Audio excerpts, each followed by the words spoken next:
Anyway, hari ini kita akan bahas semua hal tentang iPhone 15 series ya, mulai dari kapan resmi dirilis di Indonesia, variannya apa aja, apa yang baru dan perubahannya, serta berapa harganya dari semua bocoran terbaru sampai hari ini. Dan pertama, kapan iPhone 15 resmi dirilis di Indonesia? Nah, seperti tahun-tahun sebelumnya ya, Apple selalu mengumumkan iPhone baru secara global di bulan September. Dan di tahun ini jatuh di hari Selasa tanggal 12 September besok ya, jam 10 pagi waktu Pacific Time, yang diberi nama Wonderlust Event. Nah, untuk waktu Indonesia Barat jatuhnya di Selasa tengah malamnya ya, jam 24.00 menuju ke Rabu dini hari. Eventnya bisa kita lihat ya secara online, dan pre-order bisa dilakukan mulai 15 September dan mulai tersedia di 22 September. Tetapi seperti biasa, untuk bisa sampai resmi ke Indonesia itu bakal perlu waktu ekstra, karena di sini nggak ada Apple Store ya, cuman ada authorized reseller aja yang biasanya butuh waktu sekitar 1-2 bulan untuk hadir resmi di sini. Kalau kita berkaca di iPhone 14 seri sebelumnya, akhir Oktober itu baru bisa di PO di authorized reseller, dan awal November unit udah mulai tersedia di Indonesia. Mungkin sekarang juga nggak bakal jauh berbeda. Nah, kedua, apa aja variannya? Nah, untuk varian ini masih sama teman-teman kayak di sebelumnya ya. Ada 4 varian iPhone 15 yang bakal dirilis, yaitu iPhone 15, iPhone 15 Plus, iPhone 15 Pro, dan iPhone 15 Pro Max. Untuk desainnya overall masih mirip kayak iPhone 14 series, tetapi semua seri iPhone 15 sekarang kebagian Dynamic Island. Nggak cuma di seri Pro dan Pro Max-nya. Jadi ini saatnya kita mengucapkan selamat tinggal ya ke notch lawas iPhone, dan selamat datang di era Dynamic Island buat pengguna iPhone standar ya, iPhone 15 dan 15 Plus. Ukuran layarnya tetap sama, 6,1 inch untuk iPhone 15 dan 15 Pro, terus 6,7 inch untuk iPhone 15 Plus dan 15 Pro Max. Tetapi ada beberapa ekstra perubahan yang cuman eksklusif untuk di seri Pro dan Pro Max aja. Kabarnya dua seri mahal ini bakal dapat bezel layar yang lebih curve dan lebih tipis juga, yang infonya teman-teman, bezel layar iPhone 15 Pro series ini itu cuma 1,55 mm.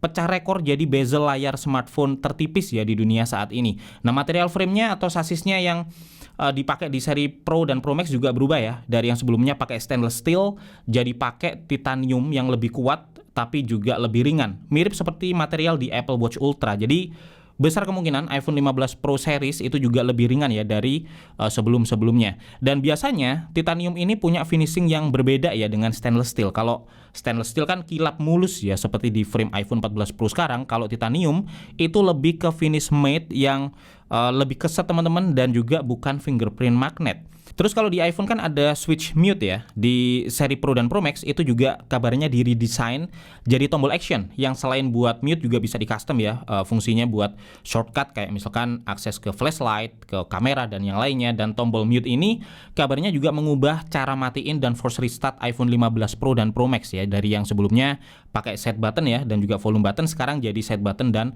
tombol mute. Dan perubahan-perubahan ini cuma ada di seri Pro dan Pro Max aja yang varian lebih mahal. Untuk di seri iPhone 15 dan 15 Plus ya, yang varian standar itu masih cenderung mirip sama sebelumnya dengan frame aluminium.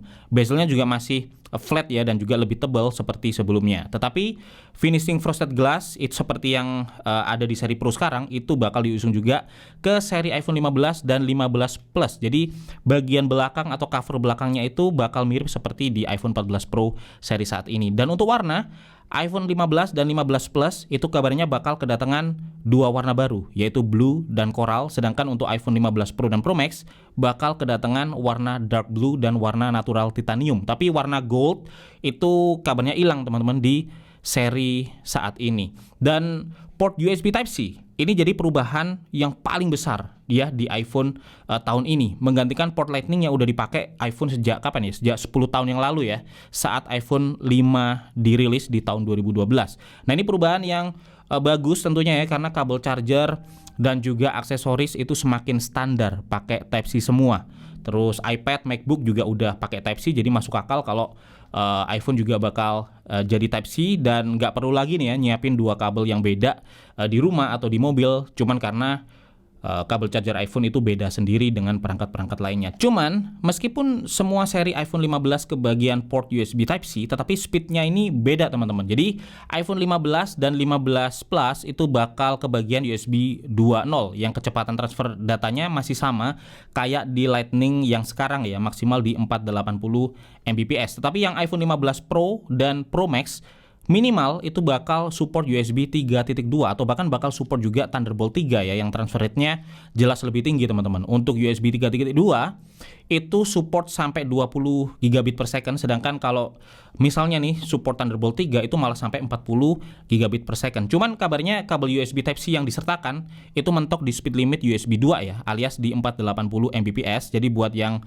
pengguna iPhone 15 Pro dan juga Pro Max yang pengen menikmati transfer rate maksimal, ya perlu beli sendiri kabel Thunderbolt-nya atau kabel Type-C-nya ya. Kabel bawaan ini kabarnya juga bakal punya warna yang sama seperti warna iPhone-nya, jadi lebih colorful teman-teman, dan panjangnya juga lebih panjang ya, jadi 1,5 meter dibanding sebelumnya yang cuman sekitar 1 meter aja. Dan kabarnya kabel ini nggak lagi pakai rubber yang lapisan luarnya itu teman-teman, tetapi pakai nilon atau braided cable ya, yang harusnya lebih kuat, lebih fleksibel dan nggak gampang ngelupas ya daripada rubber cable seperti yang biasa kita dapetin di iPhone sebelum-sebelumnya. Tetapi bukan Apple namanya kalau nggak ngasih batasan-batasan ya, meskipun udah pakai USB Type-C, tetapi tetap teman-teman untuk bisa berjalan maksimal cuman aksesoris yang MFI certified ya, atau made for iPhone certified yang secara official disupport oleh iPhone 15 series ini. Jadi misalnya kabel charger yang nggak MFI certified, maka kecepatan transfer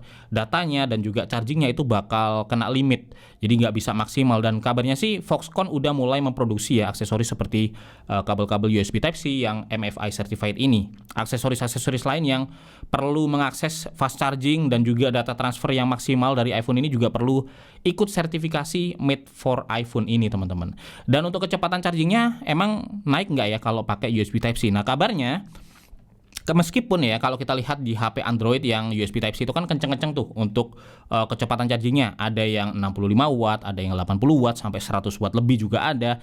Nah di iPhone ini kabarnya kecepatan chargingnya meningkat juga ya, naik tapi ke 35 watt fast charge aja. Nggak terlalu tinggi seperti di banyak HP Android lainnya, tetapi setidaknya sedikit lebih tinggi dari kecepatan charging seri sebelumnya. Cuman nggak tahu ya 35 watt fast charge ini bakal eksklusif di Pro dan Pro Max aja, atau memang semua iPhone bakal kebagian 35 watt fast charging. Nah untuk wireless charging dia bakal support Qi2 standar ya, yang baru, yang bisa ngecharge di kecepatan wireless 15 watt ya, dengan wireless charger yang juga support Qi2 juga. Dan untuk Touch ID under display ya, atau fingerprint di layar itu nggak ada teman-teman. Jadi Apple tetap mengandalkan Face ID di semua iPhone 15 series ya, melalui Dynamic Island-nya yang sensornya diletakkan di situ. Dan ngomongin layar teman-teman, meskipun semua layar iPhone 15 kebagian Dynamic Island, tetapi di varian iPhone 15 dan 15 Plus kabarnya tetap nggak kebagian LTPO screen. Artinya nggak ada teknologi ProMotion atau Adaptive Refresh Rate ya di varian standar iPhone 15, yang artinya juga nggak ada always on display di layar iPhone 15 dan 15 Plus ini, karena tanpa LTPO screen yang refresh rate-nya bisa turun sampai 1 Hz ya, always on display itu bakal boros banget baterai. Dan fitur ProMotion serta always on display di layar LTPO ini tetap jadi fitur yang eksklusif ada di iPhone 15 Pro dan Pro Max aja. Apalagi kamera ya, kamera ini jadi salah satu upgrade besar juga di iPhone 15 series. Jadi iPhone 15 dan 15 Plus itu tetap punya 2 setup kamera belakang, tetapi kabar gembiranya sekarang di kamera utama itu kebagian sensor 48 megapiksel dengan aperture 1,6 yang bahkan udah lebih bagus dari sensor kamera utama di iPhone 14 Pro seri saat ini. Tetapi untuk sensor ultra wide-nya masih tetap ya pakai sensor yang lama yang 12 megapiksel aperture 2,4. Nah, untuk di iPhone 15 Pro dan 15 Pro Max, setup kameranya sekarang jadi berbeda. Memang kamera utamanya tuh bakal sama-sama pakai 48 megapiksel ya dengan aperture 1,78 yang menggunakan sensor dari Sony IMX803. Begitu juga dengan ultra wide kameranya itu juga bakal sama-sama pakai kamera 13,4 megapiksel ya dengan aperture 2,2. Ini lebih bagus dari kamera ultra wide yang ada di seri 14 Pro saat ini. Tetapi untuk telefoto kameranya ini bakal beda teman-teman. Jadi sensornya memang sama-sama pakai kamera telefoto 12,7 megapiksel ya dengan aperture 2,8.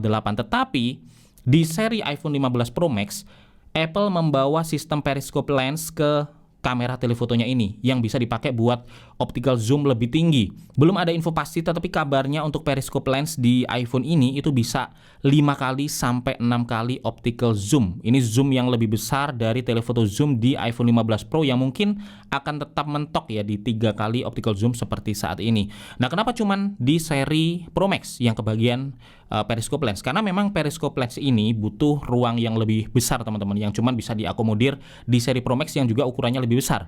Itu pun Apple kabarnya masih harus mengubah posisi kamera ultra wide dan telefotonya ya untuk mengakomodir ruang yang diperlukan oleh periscope lens ini, karena dia butuh ruang yang lebih besar, dan ruang yang lebih besar itu ada di posisi kamera yang saat ini ditempati kamera ultra wide yang diapit flashlight ya di atas dan lidar sensor di bawah. Jadi nanti telefoto kamera dan periscope lens ini bakal ditaruh di situ ya, tuker posisi lah ibaratnya sama kamera ultra wide-nya. Nah, iPhone 15 Pro dan Pro Max kabarnya juga bakal pakai lidar scanner baru dari Sony yang lebih hemat baterainya ya dibandingkan saat ini teman-teman. Nah, kalau untuk performanya, ini udah bukan rahasia lagi teman-teman, udah pasti ya untuk iPhone 15 Pro dan Pro Max itu menggunakan chipset A17 Bionic yang paling baru ya, yang pakai fabrikasi 3 nanometer, dan fabrikasi ini dikabarkan bikin performa iPhone naik 10-15% dengan konsumsi daya yang turun sampai 35%. Artinya bakal lebih ngebut dan lebih hemat baterai di seri Pro dan Pro Max-nya. RAM-nya pun juga naik ya untuk di seri Pro dan Pro Max ini jadi 8 GB, sedangkan di varian standar iPhone 15 dan 15 Plus chipsetnya pakai A16 Bionic yang 4 nanometer ya yang dipakai di iPhone 14 Pro dan Pro Max saat ini dengan RAM 6 GB. Jadi bisa dibilang secara performa iPhone 15 dan 15 Plus bakal sama ya kayak di iPhone 14 Pro dan Pro Max saat ini, dengan peningkatan performa yang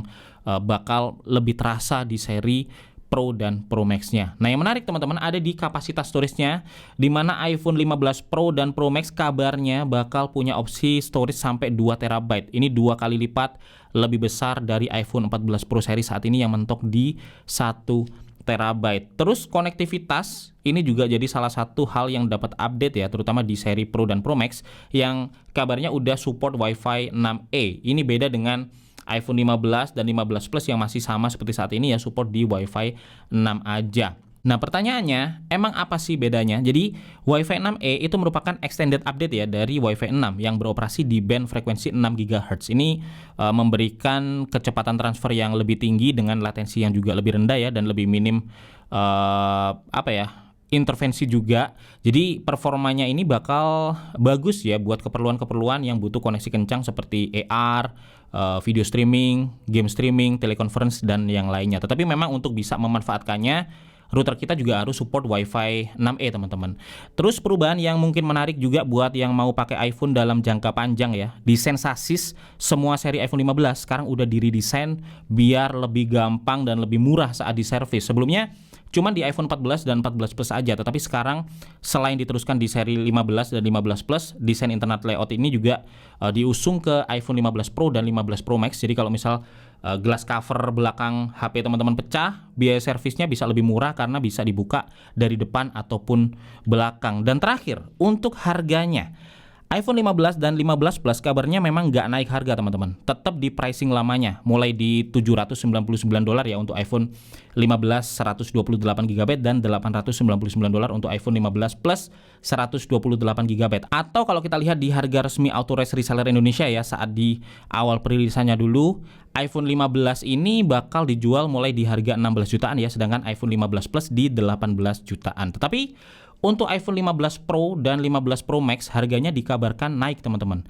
iPhone 15 Pro dikabarkan bisa naik $100 atau sampai 1,5 jutaan lah. Bahkan analis lain juga memprediksi untuk 15 Pro Max itu bisa naik harganya sampai $200 atau sekitar 3 jutaan. Kalau kita mengacu di harga resmi iPhone 14 Pro saat masuk dulu ya, itu dijual di 20 jutaan di varian 128 GB, maka harga iPhone 15 Pro bisa naik sampai 21,5 jutaan. Atau untuk iPhone 14 Pro Max yang dulu dijual mulai 22 jutaan ya, harga iPhone 15 Pro Max itu bisa naik sampai 25 jutaan untuk varian yang 128 GB. Ini artinya dibanding Galaxy Fold yang harganya 25 juta udah dapat 256 GB ya, bahkan 512 GB storage di masa PO-nya, harga iPhone 15 Pro Max bisa lebih mahal. Karena kalau kita bandingin ya dan mengacu di harga sebelumnya, untuk 14 Pro Max 256 GB itu dulu dijual 25 jutaan, tapi sekarang kalau prediksi kenaikannya tepat, maka iPhone 15 Pro Max yang 256 itu dijual 28 jutaan, dan ini lebih mahal 3 juta ya dari Galaxy Fold 5. Tetapi sekali lagi semua ini masih prediksi berdasarkan bocoran terbaru sampai saat ini. Bocoran seperti ini kalau kita lihat dari pengalaman-pengalaman sebelumnya ya, banyak banget yang akurat. Meskipun 1-2 juga ada yang miss kadang-kadang. Kalau ada pertanyaan atau pendapat ya seputar iPhone 15, teman-teman bisa langsung aja sampaikan di kolom komentar. Like jika suka video ini dan subscribe biar nggak ketinggalan ya info terbaru lain seperti ini. Gua Febian dari Kepoin Tekno pamit dulu, sampai ketemu lagi di video Tekno menarik lainnya besok.